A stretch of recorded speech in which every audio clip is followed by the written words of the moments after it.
I wake up, I feel cozy, yeah. Can you hold up? Don't need no coffee yet. Got no. Assalamualaikum warahmatullahi wabarakatuh. Kami mahasiswa Universitas Islam Negeri Datuk Karamba Palu, Fakultas Ekonomi dan Bisnis Islam, jurusan Ekonomi Syariah. Kelas Ekonomi Syariah 1. Perkenalkan, nama saya Zafira Nabila Salsabil, NIM 205120025. Saya Sarlinda, NIM 205120022. Saya Yohana Dwi Putri Riyadi, NIM 205120035. Saya Algifar, NIM 2051232. Kami dari kelompok 1 dengan materi, definisi, dan ruang lingkup fikih muamalah kontemporer. Berikut pemaparan dari kelompok kami. Apa sih definisi dari fikih muamalah kontemporer? Definisi ini bermulai dari 3 kosakata, yaitu fikih, muamalah, dan juga kontemporer.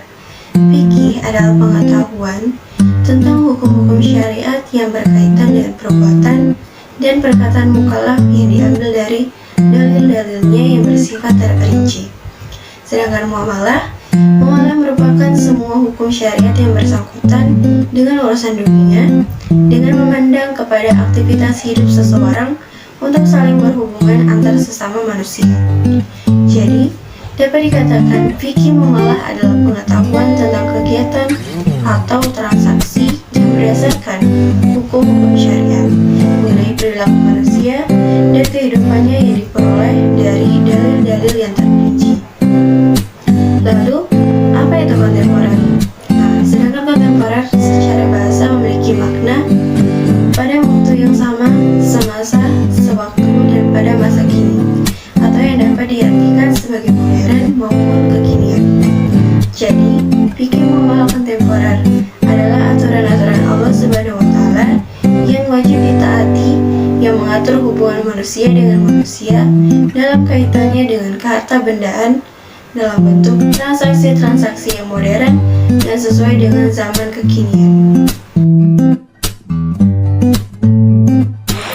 Baiklah, selanjutnya ruang lingkup fikih muamalah dipandang dari tuntutan hukumnya yang dibagi kepada 2 bidang, yaitu pertama, muamalah yang ketentuan hukumnya langsung dari Al-Quran dan Hadis.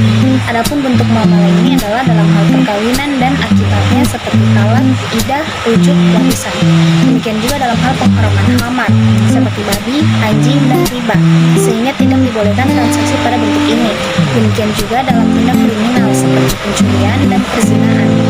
Allah telah menetapkan dengan tegas terhadap beberapa hal di atas, karena persoalan tersebut akan sulit bagi manusia untuk menemukan kebenaran yang hakiki disebabkan adanya dorongan hawa, nafsu, dan bisikan setan. Yang kedua, muamalah yang ketentuan hukumnya tidak langsung dari Al-Quran dan Hadis, tetapi berdasarkan hukum yang diperoleh dari hasil istihad para fuqaha yang mengacu kepada kaidah-kaidah dan prinsip-prinsip umum yang sesuai dengan ketentuan syara. Untuk muamalah ini akan dipengaruhi oleh situasi dan kondisi sosial. Hal ini bisa kita lihat pada praktik jual beli di swalayan, di mana si pembeli diberi kebebasan untuk memilih barang yang diinginkan dan membawanya ke kasir untuk menyerahkan harga barang tersebut. Jual beli seperti ini terjadi dengan saling menyerahkan uang dan barang tanpa adanya ucapan yang jelas atau ijab dan qabul. Adapun lebih dikhususkan lagi bahwasannya ruang lingkup kajian fikih muamalah kontemporer dapat kita pahami dengan deskripsi sebagai berikut. 1. Persoalan transaksi bisnis kontemporer yang belum dikenal zaman klasik. Lingkup ini membahas setiap transaksi yang baru bermunculan pada saat ini. Lingkup ini membahas setiap transaksi yang bermunculan pada saat ini seperti uang kertas, saham, obligasi, reksadana, dan asuransi. Salah satu contoh lingkup ini adalah asuransi. Asuransi merupakan pertanggungan pada zaman klasik. Transaksi akad asuransi ini belum ada, walaupun akad ini dikiaskan dengan kisah ikhtiar mengikuti unta sebelum pergi meninggalkannya. Akad ini dapat dibenarkan atau diperbolehkan dalam syariat Islam selama tidak sejalan dengan apa yang diharamkan dan memenuhi ciri-ciri hukum bisnis syariah. 2. Transaksi bisnis yang berubah karena adanya perkembangan atau perubahan kondisi, situasi, dan tradisi atau kebiasaan. Perkembangan teknologi yang semakin cepat dan canggih menghadirkan berbagai fasilitas dan dengan berbagai kemudahannya. Begitu pula dalam hal bisnis. 3. Transaksi bisnis kontemporer yang menggunakan nama baru meskipun substansinya seperti yang ada zaman klasik. Misalnya bunga bank yang sejatinya adalah sama dengan riba, jual beli valuta asing, walaupun riba telah berganti nama yang lebih indah dengan sebutan bunga, namun pada hakikatnya substansinya tetaplah sama di mata, di mana ada pihak yang menzalimi atau terzalimi, sehingga hukum bunga sama dengan riba yang telah jelas keharamnya dalam Al-Quran. Asas hukum fikih muamalah. Asas hukum muamalah dalam Islam ini, Jamil menyatakan ada 6 asas. Di samping itu terdapat asas utama yang mendasari setiap perbuatan manusia, termasuk perbuatan muamalat, yaitu asas ilahiyah atau asas tauhid. Asas yang pertama yaitu asas ilahiyah. Perilaku manusia dalam segala kehidupannya tidak dapat lepas dari pertanggungjawaban kepada Allah Subhanahu wa Ta'ala. Artinya, semua tingkah laku dan perbuatan manusia tidak akan luput dari ketentuan dan harus dipertanggungjawabkan di hadapan Allah Subhanahu wa Ta'ala. Baiklah, asas yang kedua yaitu asas kebebasan atau al-hurriyah. Islam memberikan kebebasan kepada para pihak untuk melakukan sesuatu perjanjian dengan segala bentuknya.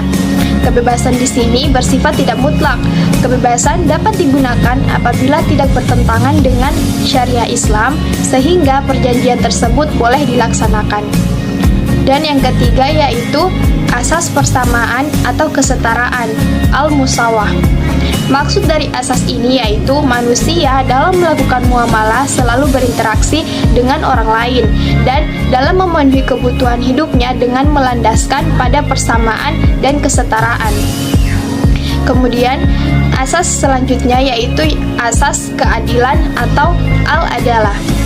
Manusia dalam berinteraksi di bidang bisnis harus memberikan haknya sesuai dengan hak masing-masing atau berlaku secara adil atau disebut al-adalah dan berlandaskan pada syariat Islam. Dalam asas ini, para pihak yang melakukan perikatan dituntut untuk berlaku benar dalam pengungkapan kehendak dan keadaan, memenuhi perjanjian yang telah mereka buat, dan memenuhi semua kewajibannya. Kemudian asas yang kelima yaitu asas kerelaan atau al-ridho. Dalam melakukan perjanjian bisnis harus dilakukan dengan cara saling suka sama suka atas dasar kerelaan antara kedua belah pihak, sehingga tidak ada yang merasa terpaksa dan terzalimi. Kemudian asas yang terakhir yaitu asas tertulis atau al-kitabah. Asas lain dalam melakukan kontrak adalah keharusan untuk melakukannya secara tertulis, dihadiri oleh saksi-saksi, dan diberikan tanggung jawab individu yang melakukan perikatan supaya tidak terjadi permasalahan di kemudian hari. Sekian pemaparan materi dari kelompok kami, lebih dan kurangnya kami mohon maaf. Wassalamualaikum